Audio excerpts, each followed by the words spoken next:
Ça m'a pris plusieurs fois pour finir le film d'aujourd'hui. Ça faisait très très très longtemps que je voulais le voir. La première fois que je me suis assis pour le regarder, je me suis dit ouais. Puis j'ai arrêté après quelque chose comme 10, peut-être 15 minutes. Finalement, je l'ai fini cette semaine et je suis très content de l'avoir regardé. C'est vraiment excellent. Ce film-là, c'est Liquid Sky de 1982, un film légendaire, la quintessence visuelle des années 80, la quintessence aussi du cynisme de la contre-culture, avec tout ce que ça peut avoir de meilleur, mais certainement de pire. C'est un film américain, réalisé par un émigré soviétique, en vérité, qui s'appelle Slava Zuckerman, et ça raconte l'histoire d'extraterrestres minuscules dans une soucoupe volante à peu près grosse comme une grosse assiette. Ils parcourent la galaxie à la recherche d'orgasmes, voyez-vous, parce qu'ils se nourrissent d'orgasmes. Il y a deux... Et il y a deux aliments en particulier qu'ils recherchent, ou deux sources d'orgasme en particulier. Celui qui est provoqué par l'héroïne et celui qui est provoqué, évidemment, pendant les relations sexuelles. On nous explique dans le courant du film, il y a un savant allemand, un chercheur allemand qui traque là, cet ovni, puis c'est lui qui nous explique cette audacieuse hypothèse, mais qui semble corroborée par le film. Il y a une substance qui est générée dans le cerveau. C'est la même substance, en fait, selon qu'on se shoot à l'héroïne ou qu'on atteint le 7e ciel orgasmique avec un ou plusieurs partenaires de votre choix.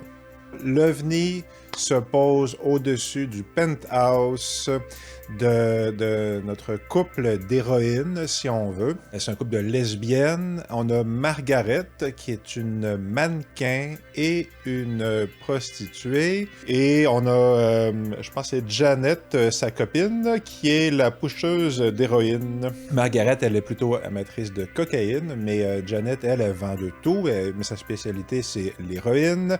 Et sa spécialité aussi, c'est l'abus, la manipulation. C'est vraiment une personne absolument odieuse, qui par ailleurs est chanteuse.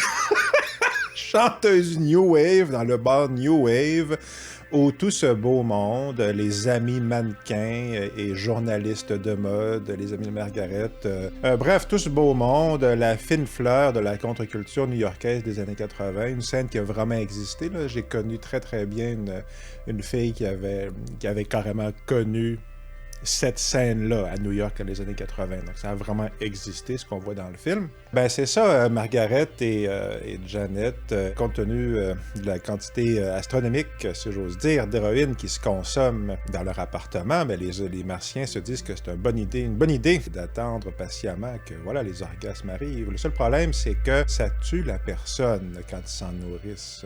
Margaret se rend donc compte que la série d'amants et de violeurs, là, je pense qu'il y en a plus qu'un, qui se succèdent dans son appartement, ben, ils meurent les uns après les autres. Et elle finit par se rendre compte qu'elle a un pouvoir à cause de ça, et elle va s'en servir pour se venger, en fait. Puis pendant tout ce temps-là, ben, on a notre fameux chercheur allemand et sa maîtresse, ou au moins la femme qui aimerait être sa maîtresse, qui est la productrice de TV, qui reste dans l'appartement d'en face. Eh bien, les deux, ils les observent à travers leur longue vue, puis il essaie de comprendre, de mieux comprendre ce curieux phénomène orgasmico-extraterrestre et potentiellement de sauver la vie de au moins une ou deux personnes là-dedans. Il y a des tonnes d'autres personnages, il se passe plein d'autres affaires, mais grosso modo, c'est ça. Des martiens de l'espace qui se nourrissent d'orgasmes et qui sèment la terreur chez la fine fleur de la contre-culture new-yorkaise. Donc en gros, c'est ça. Pourquoi c'est bon? C'est un festin visuel, c'est la première chose. Si vous avez vu ne serait-ce que quelques images du film, ben un peu tout le film est comme ça. Ça a l'esthétique New Wave, début 80, qu'on a en tête quand on imagine une certaine nostalgie des années 80. Mais là, c'est la forme pure et non traitée par le temps ou le souvenir. C'est les maquillages extravagants, les costumes extravagants, les coupes de cheveux pas possibles, les couleurs fluo, toute cette affaire-là. Puis à ça s'ajoute le fait qu'il y a de nombreuses séquences hallucinatoires. Alors, on voit pas les extraterrestres, mais on voit ce que eux voient. Ça fait très hallucinatoire, c'est plutôt très cool. Puis il y a une séquence vers la fin où notre héroïne, Margaret, fait un discours sur l'hypocrisie de la contre-culture, en fait, qui est un peu le thème fondamental du film, je reviens tantôt. Elle fait ça en se mettant du maquillage sur le visage. Mais le truc, c'est que c'est du maquillage phosphorescent. Quand ça commence, l'image est complètement noire, en fait. Tout ce qu'on voit, c'est le maquillage qui s'applique sur son visage. Ben, c'est brillant, cet effet visuel-là. Je lui rends vraiment pas justice. C'est une des affaires les plus cool que j'ai vues certainement depuis un bon petit bout, là, comme trouvaille cinématographique. Le deuxième aspect de Liquid Sky, qui est aussi très connu en vérité, parce que c'est un film assez légendaire dans son genre, c'est certainement un film culte. Deuxième raison, c'est la musique. Puis quand je mentionne que le film est désagréable, ben c'est la principale raison, c'est une des deux principales raisons. La musique est inécoutable. Puis là, vous allez me dire, ouais, mais t'es en train de dire pourquoi c'est bon. Puis là, tu me dis que c'est la musique, puis tu me dis que c'est inécoutable. Ben oui, c'est inécoutable. Mais ça fait 3-4 jours, puis je l'ai encore dans la tête. Avec plaisir. C'est très réussi, en fait. C'est comme Dépêche Mode, mais pas de percussion. Si Dépêche Mode savait pas écrire de musique puis qui était vraiment de mauvaise humeur. Mettons. La pusheuse, là, la principale méchante, une des principales méchantes du film, la blonde de Margaret, elle fait un numéro à un moment donné qui est, je pense, Me and My Rhythm Box.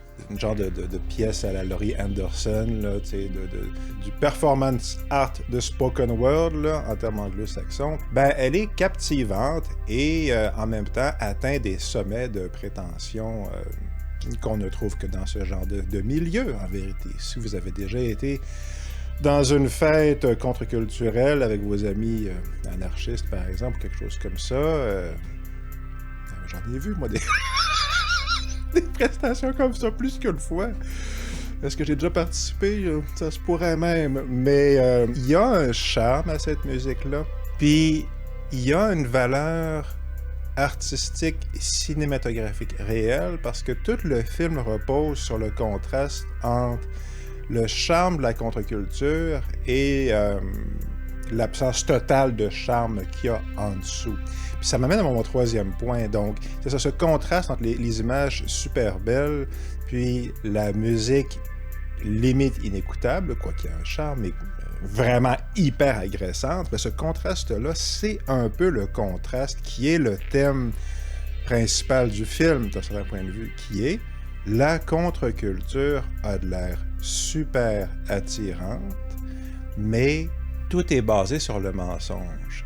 Je vais y revenir en réflexion. Ce que je mentionne ici pour l'instant, c'est qu'au niveau du scénario, il y a une profondeur qui s'installe au fur et à mesure que le film avance. Puis le film prend des détours particulièrement extrêmes. Là, il y a une scène de nécrophilie. Là. Ça fait que ne décrochez pas maintenant, mais moi j'ai rasé de décrocher rendu là. C'est vraiment parce que j'avais décidé de l'écouter au complet. Puis des scènes ignobles, il y en a 2-3 comme ça. Là. Ça c'est la pire, ben, une des pires. Mais en même temps, en y réfléchissant, je me suis dit, bon, on est en train de nous montrer. Le film nous montre la débauche de la jeunesse contre-culturelle, n'est-ce pas, junkie, bon, tout ce que vous voulez. Le rapprochement que je me suis fait en y réfléchissant, c'est un peu comme dans la Dolce Vita. La Dolce Vita, le principe, c'est ça, c'est oui, voici cette société prodigieusement belle et attirante, les stars de Hollywood, tout le monde veut être là, tout le monde veut faire partie de cette scène-là, mais ce que le personnage de Mastroianni réalise en cours de route, c'est que non, c'est vraiment ignoble et méga glauque là, comme scène. Puis, je pense à L'Ange Exterminateur, le film Le Buñuel, bon.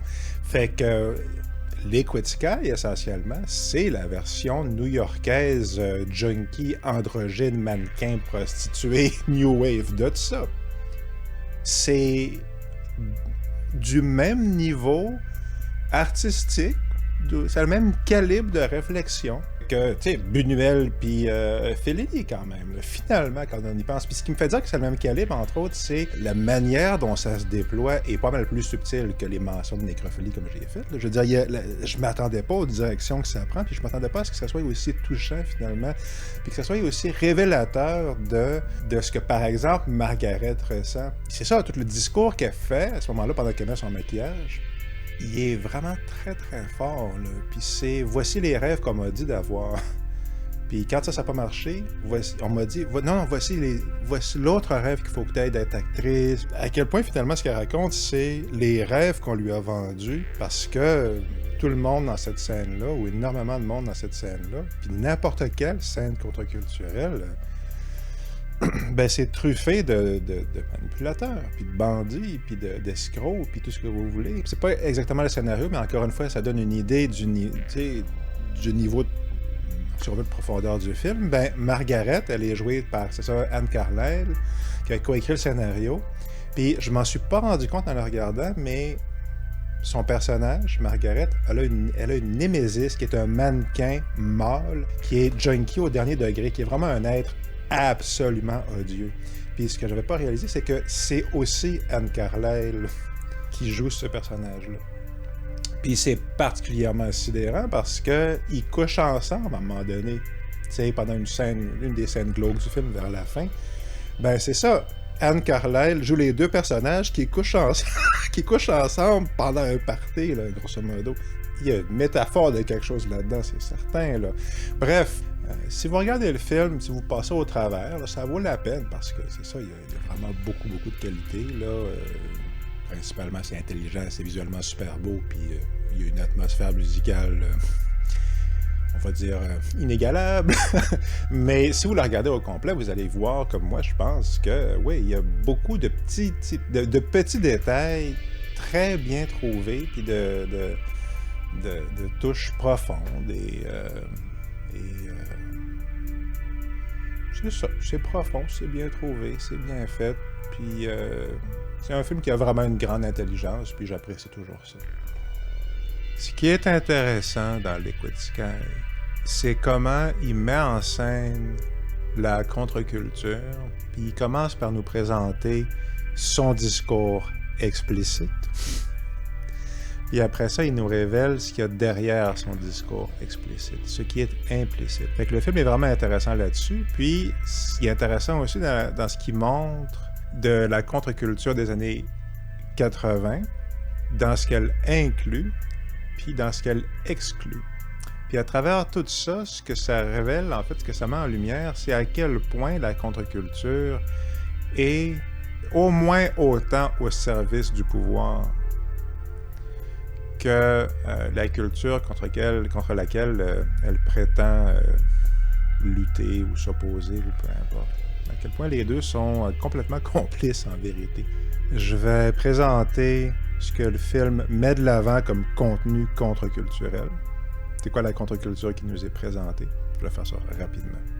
Puis après ça, je vais vous montrer, je vais juste nommer une couple de trucs qui sont exclus de la contre-culture, qui sont tout simplement pas mentionnés du tout, okay? Qui pourtant pourraient en faire partie.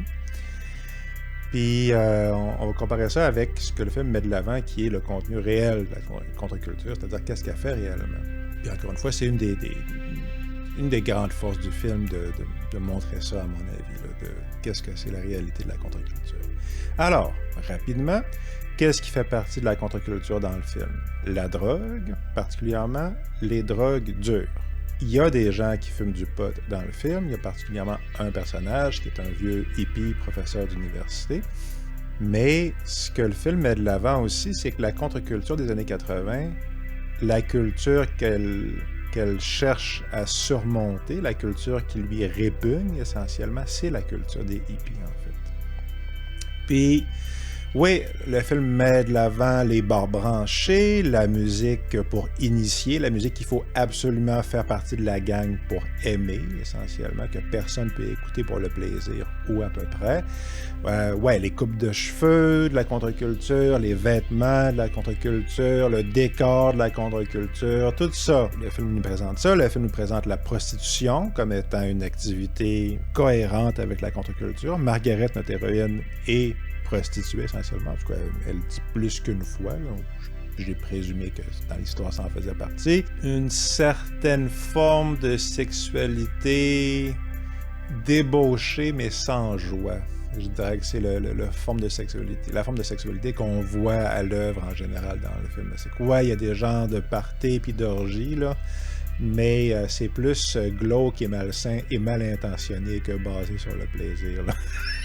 J'avais vu une scène d'un documentaire sur les Rolling Stones où est-ce que il y a un couple en train de copuler bien comme faux, là, ça ne laisse rien à l'imagination, la scène. Ils sont en train de copuler sur le divan dans l'avion pendant que tout le reste du groupe des Rolling Stones, genre Mick Jagger et tout ça, et leur équipe de publicistes, etc., comme ils sont une vingtaine de personnes, je ne sais pas trop quoi, tout le monde est en train d'applaudir, là, go, go, go, go, go, pendant que ces deux personnes s'ébattent. Tu sais, moi, j'aime la débauche comme n'importe qui, mais c'est glauque, là. C'est hyper glauque, cette scène-là, là. Dans le film de Rolling Stone, ben, c'est ce genre de débauche-là qu'on voit dans la contre-culture de l'écoute Sky. Puis, j'ai mentionné les hippies, puis c'est dit explicitement par Janet, là, notre genre de sociopathe vendeuse d'héroïne, là, et rockstar. Ben, elle fait un discours extrêmement bien senti sur la révolte profonde qu'elle ressent par rapport aux hippies, finalement, qui ont complètement renié leurs aspirations et leurs ambitions, qui sont devenus le mal qu'ils croyaient défendre, qui voulaient détruire, puis tout ça. Donc, puis c'est un discours qu'on a entendu des tonnes de fois par rapport aux hippies, puis qui est extrêmement bien fondé, là, je veux dire, ce sentiment-là. Puis c'est intéressant de voir que, là, je finis essentiellement le premier point sur qu'est-ce qui fait partie de la contre-culture là-dedans, c'est que c'est un milieu qui est hyper, en apparence superficielle et certainement hyper malsain, qui fait de la coke, puis de l'héroïne, puis de la prostitution, puis tout ce que vous voulez, puis bon. Mais ce qui motive ça, c'est une rage viscérale à cause de la trahison des idéaux de la génération précédente. C'est présenté comme ça, c'est ressenti comme ça par Janet. C'est le sentiment qui anime la contre-culture. Fait que ça, c'est intéressant. Mais qu'est-ce qui fait pas partie de la contre-culture? Donc, qu'est-ce qui en fait partie? L'androgynie, la prostitution, la coke, l'héroïne, etc. Mais qu'est-ce qui en fait pas partie? Bon, ben, on pourrait dire, OK, il n'y a pas les amateurs de science-fiction, il n'y a pas les lecteurs de comics. Mais ça, est-ce que ça ferait... Bon. Il y a une affaire qui fait pas partie de la contre-culture telle qu'elle est présentée là-dedans. Puis quand on y pense, qu'il y aurait des bonnes raisons pourtant de s'y trouver, puis c'est quoi? C'est l'extrême droite. Vous allez me dire, l'extrême droite, les néo-nazis, puis tout ça. Oui, précisément. Parce que, justement, parce qu'ils sont révoltants. Voyez-vous? Fait que, qu'est-ce qui est exclu de la contre-culture qui est présentée là-dedans? Ce qui est exclu, c'est des gens qui ont la position déclarée, qui est haineux et raciste, etc. Bon, néo-nazi, bon, antisémite, président. Ce genre-là, OK? Carrément, le skinhead, là, OK? Notre réaction quand on voit ces discours-là, en général, à part les gens qui sont des skinheads, tout le monde est contre ça, viscéralement. Tout le monde est contre les néo-nazis, là. Parce que ça serait pas, à ce moment-là, la définition même de ce qui est contre-culturel. OK? Qu'est-ce que ça nous dit sur tous ces gens-là qui se présentent comme la quintessence de la contre-culture? Margaret fait tout un discours où est-ce qu'elle dit que on lui a dit fais ça, ça, ça, elle a l'air de telle affaire, telle affaire, telle affaire, puis toi aussi tu vas pouvoir être une star, puis voilà. Puis elle dit ça n'a pas marché. Fait que elle dit après ça on m'a dit soit telle affaire, puis soit androgyne. Puis le look androgyne qu'elle a développé dans le film, c'est un look qu'on lui a dit d'avoir pour faire partie de la contre-culture. Parce que c'est la contre-culture qui va vendre. Puis son discours génial qu'elle fait à la fin, c'est en grosse partie de ça dont elle parle. Puis le truc, c'est ça, c'est que l'androgynie, qui est-ce qui a amené ça dans la conversation contemporaine? C'est David Bowie. Dans les années 70, David Bowie, qui était une star de la top 40, au moment où il était androgyne, Ziggy Stardust, puis tout ça.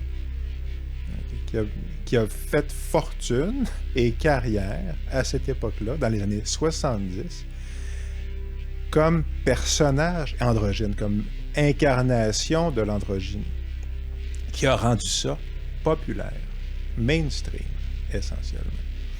Puis en 1982, quand le film est sorti, David Bowie est rendu à Let's Dance.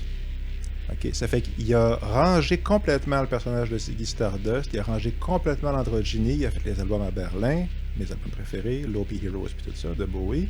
Puis finalement, il revient aux années 80, puis là, il fait le Bowie corporatif essentiellement, c'est sa moins bonne période. Mais l'intérêt ici, c'est de dire que dans la scène contre-culturelle où l'androgynie apparaît comme une des qualités fondamentales de l'esthétique de la contre-culture, celle qu'on voit dans le film, qui est certainement contre-culturelle, bien sur quoi c'est basé? Sur l'image passée date d'une star de la top 40 de 7 ans avant. Pourquoi c'est significatif d'exclure les néo-nazis? Présentons la question autrement. Qu'est-ce qui est significatif pour moi? C'est que l'émotion des néo-nazis. Okay. Si vous faites l'exercice, là,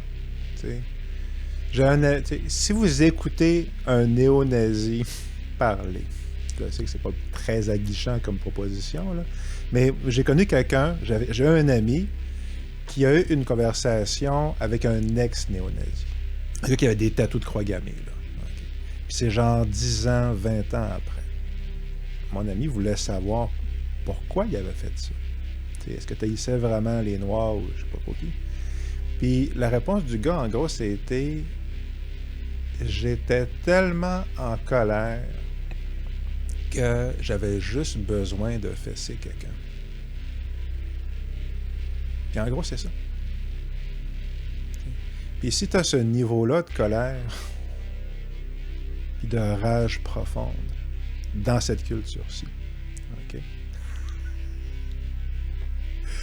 Puis que tu cherches des alliés, tu cherches une gang qui va te dire « Oui, tu peux l'exprimer avec nous autres. » Okay. Ben, les néo-nazis, c'est une option. Okay. Si une personne est remplie de rage, là, puis de désir de fesser, puis elle ne sait pas quoi faire avec, là, désir de violence, puis elle ne sait pas quoi faire avec, ben oui, c'est une option qui existe. Ah, néo-nazis, ça fait qu'ils vont, ils vont se raser la tête, puis ils vont se mettre à haïr les gens que les néo-nazis haïssent, là. Qu'est-ce que je trouve intéressant, c'est que la contre-culture là-dedans, ce qui émotive, c'est la même rage que le néo-nazi qui mon ami avait parlé. Puis en bonne partie contre les mêmes personnes. C'est-à-dire, en fait, c'est plus précis ici, c'est carrément, ils haïssent les hippies. Puis ils haïssent les hippies parce qu'ils ont trahi leur volonté de vivre dans un monde de paix et d'amour. Fait qu'est-ce qui motive le nihilisme total de la contre-culture là-dedans?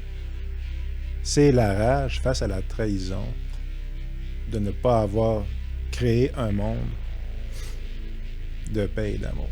OK? Puis, est-ce que c'est ça qui motive la rage des néo-nazis? Ben, va savoir à quel point il n'y a pas de ça. Parce que c'est tentant de dire « Ah, c'est juste parce qu'ils sont... » L'idée qu'on en a, c'est que c'est une expression du mal absolu par pure méchanceté. Puis, justement, le pouvoir parle en ces termes-là.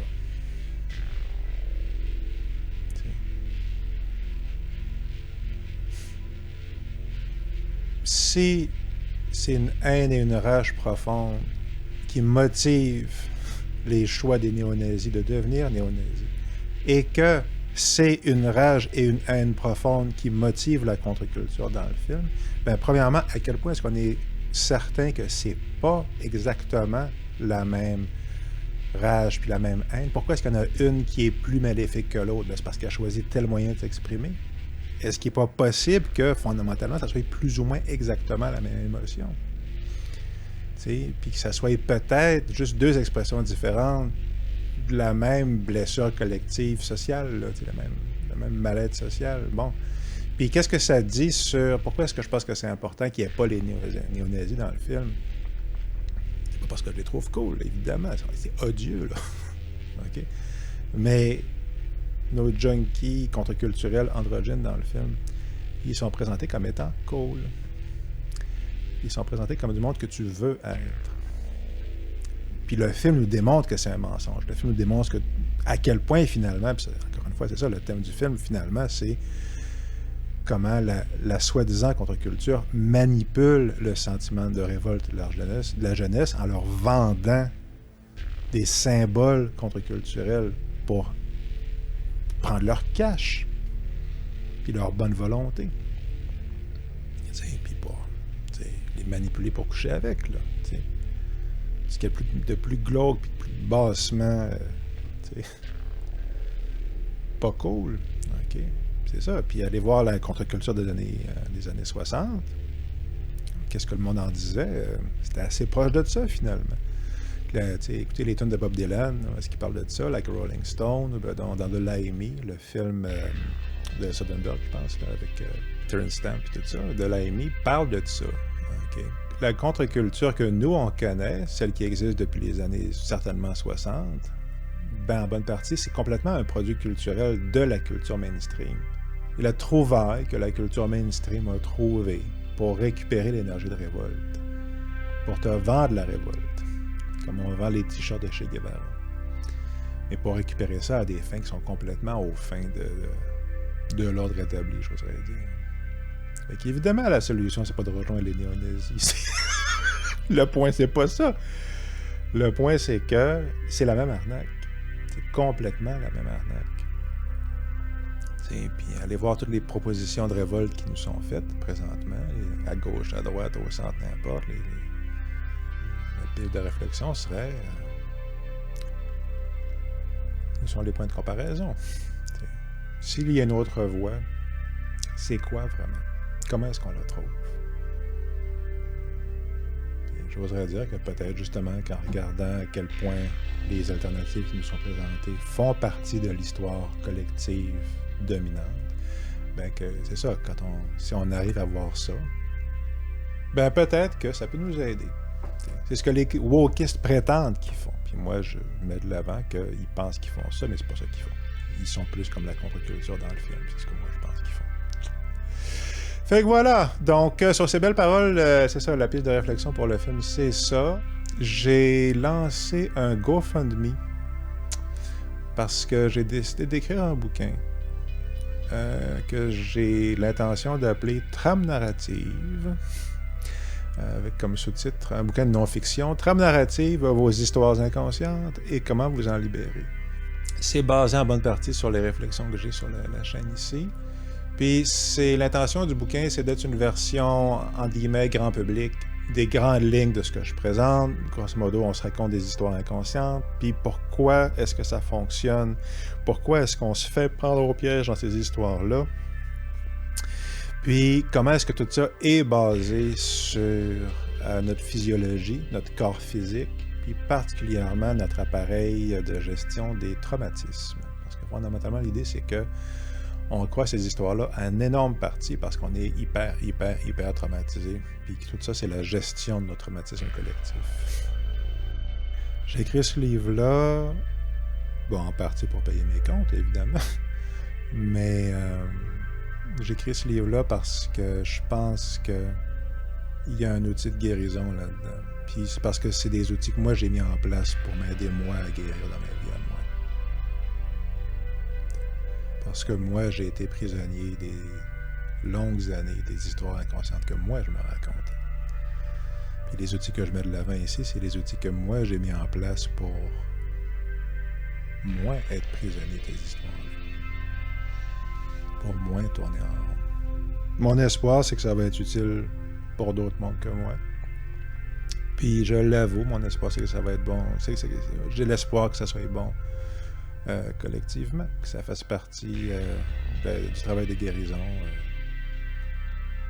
dont on a tous gravement besoin, c'est ça, individuellement et collectivement. Donc, si vous voulez soutenir mon travail, soutenir l'écriture de mon livre et soutenir votre humble serviteur, vous pouvez contribuer à la campagne sur GoFundMe, auquel cas je vous remercie vraiment de tout mon cœur. Les liens seront dans la description. Puis, il y a aussi mon Patreon.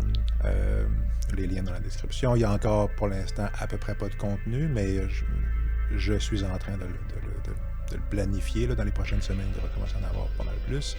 Puis, si vous vous abonnez au niveau 2 ou 3 du Patreon, je vais mettre quand le livre sera écrit, vous pourrez y avoir accès gratuitement là, en version numérique. Je n'ai pas mis au premier degré, parce que le premier niveau de Patreon, c'est vraiment uniquement pour le côté science-fiction. Là. Ça fait que le côté social, philosophique, spirituel, c'est plus niveau 2 et 3. Là. Si vous décidez que vous voulez souscrire à ma campagne, ben merci. Merci beaucoup. Puis, recommandation, ben, j'avais pensé à 56 millions de trucs. J'avais pensé, c'est ça, L'Ange Exterminateur, Born in Flames. Je l'avais déjà suggéré dans un autre film, là, mais Born in Flames, le film de Lizzie Borden là, sur une révolte, justement, de prostituées, transsexuelles, entre autres, là, qui mène à une sorte de révolution anarchiste. Là. Très bon film, Born in Flames. Mais bon, j'avais pensé à Laser Blast, que j'aime bien personnellement, là, à cause de tout le côté vengeance, là, une sorte de nanar là, des années 70. Mais finalement, je recommande I Come in Peace de 1990. Puis ça fait vraiment un excellent programme double, en fait, avec Liquid Sky. Puis autant Liquid Sky est brillant, autant I Come in Peace est profondément stupide. C'est déconcertant. Mais il y a des traces d'intelligence dans le film. Là. Puis il y a plusieurs affaires qui sont super cool. Okay? Puis il y a Dolph Lundgren, que finalement, avec les années, j'ai appris à voir avec beaucoup de sympathie. Là. Il est plutôt cool, Dolph Lundgren. C'est un gars dans la vraie vie qui est fin. Ça fait que c'est un gars intelligent, un gars intéressant. Ça fait que c'est pas exactement un grand acteur. Ceci dit, c'est lui là-dedans, il joue un flic, puis le film essentiellement, c'est un ramassis de tous les clichés du film policier des années 90, avec une musique de Jan Hammer, là, le gars qui faisait la musique de Miami Vice. Puis, mais mélangé avec une histoire de vendeur de drogue extraterrestre qui vient sur Terre pour shooter les êtres humains d'héroïne et extraire la substance dans leur cerveau qui est produite, là, parce qu'il va pouvoir revendre ça sur sa planète puis faire fortune avec ça. Et il y a un autre flic de l'espace qui lui court après. Toutes les passes où ce qui se tire dessus, c'est très cool. En fait, les explosions marchent très bien dans le film. Ce qui est intéressant, c'est que c'est le contraire, a priori, du film de contre-culture. C'est le film le plus mainstream que tu peux avoir, qui explore en même temps les mêmes thèmes, les mêmes idées, donc cette histoire d'orgasme et d'héroïne et tout ça, mais aussi qui présente au moins un aspect de la contre-culture, qui est justement le rapport à la drogue. Puis il y a un personnage dans le film, le scientifique sur le speed, okay? Le scientifique qui est consommateur de speed, puis d'amphétamine, puis d'affaires comme ça. Ben c'est ça, ils vont voir ce professeur-là pour avoir une réponse sur l'objet extraterrestre qu'ils ont retrouvé, puis lui il est super nerveux, puis sur le speed. Ben ce personnage-là de savant sur le speed, c'est une figure de la contre-culture des années 70-80. C'est un personnage qu'il y avait dans Jekyll and Hyde Together Again, dont j'ai déjà parlé sur la chaîne. C'est exactement le même personnage, en vérité. Puis ce personnage-là était une variation d'un personnage que l'acteur de Jekyll and Hyde interprétait dans une série de sketchs dans l'émission Fridays, okay, qui était la version particulièrement contre-culturelle de Saturday Night Live. Et la version plus subversive. Puis c'était la version subversion années 70, qui est la subversion du hipisme, en vérité, qui est la subversion du cynisme total, puis de la cocaïne. Puis finalement, c'est ça, I Come in Peace, c'est Liquid Sky, mais en version ultra grand public. Puis c'est le moment où est-ce que ces idées-là ont fini d'être contre-culturelles, okay, sont complètement intégrées à la culture dominante, mais où il y a encore une trace qui cherche encore à se présenter, j'ai l'impression, comme légitimement contre-culturelle par ce personnage-là. Fait que les pistes de réflexion, ça serait ça. Ça serait qu'est-ce qui est contre-culturel, qu'est-ce qui ne l'est pas. Puis en vérité, ce qu'on verrait là-dedans, c'est rien ne l'est. Il n'y en a pas de contre-culture. C'est une mystification. Ça n'a jamais existé, ça n'existera jamais. C'est pas comme ça que ça marche. La contre-culture est un produit de la culture dominante, ne peut être que ça. Fait que voilà. J'ai oublié de mentionner dans I Come in Peace que c'est aussi un film de Noël. Ça fait... à écouter avec Die Hard. I Come in Peace, bon, c'est imbécile, mais ça s'écoute avec plaisir si on n'est pas difficile. Il y a des trucs assez cool dans le film quand même. Le Martien est cool, tout ça. Mais Liquid Sky, ça s'écoute peut-être pas exactement avec plaisir, mais c'est excellent, excellent, excellent. Très, très, très, très, très bon film. Et pourquoi c'est bon? Parce que visuellement, c'est absolument splendide et grandiose. Parce que la musique est certainement inoubliable. Puis parce que c'est une réflexion profonde puis empreinte de beaucoup de candeur, finalement, sur pourquoi, même si la contre-culture n'est pas possible, elle demeure nécessaire.